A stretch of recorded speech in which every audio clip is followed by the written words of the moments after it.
Cette nuit de commémoration des remises de trophées à la mémoire de Feu Biramou Sissoko va rester longtemps gravée dans la mémoire de la population de Ségou, puisqu'il s'agit de rendre hommage à ceux et celles qui se battent pour la cité des Balazans.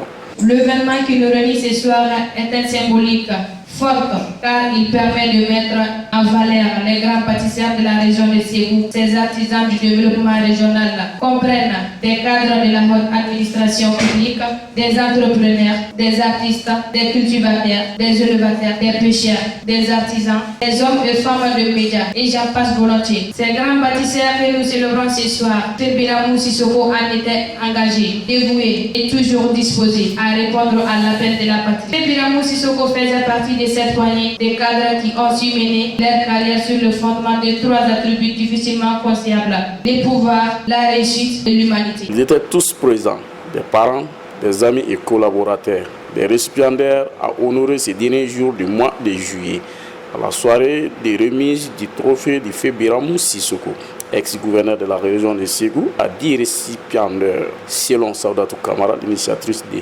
l'événement, il s'agit de récompenser à ceux-là qui contribuent au développement de Ségou.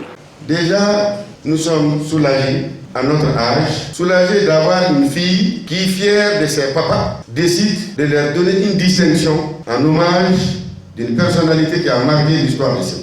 Mais dans ce pays, comme tout le monde peut devenir tout, n'importe quand et n'importe comment, les gens ont peur de perdre leur place. Quand j'ai rencontré Biramou, c'était ce gouverneur-là qui n'avait pas peur de dire ses vérités au ministre par rapport au développement de Ségou, sans être inquiété d'être relevé le mercredi suivant. Je le dis honnêtement et dignement. Souvent, il a fait de ces déclarations à un niveau supérieur. Je me dis, ce monsieur va l'enlever rapidement. Parce que son discours n'est pas le discours d'un gouverneur, c'est le discours d'un syndicaliste. Ça montre à quel point il a initié. Ça montre à quel point il a compris qu'avec ou sans être gouverneur, il peut servir son pays. A noter que la soirée est agrémentée par l'orchestre de Mohamed Dorantier et parrainée par le président de la Maison de la Presse, M. Bandjoukou Dante.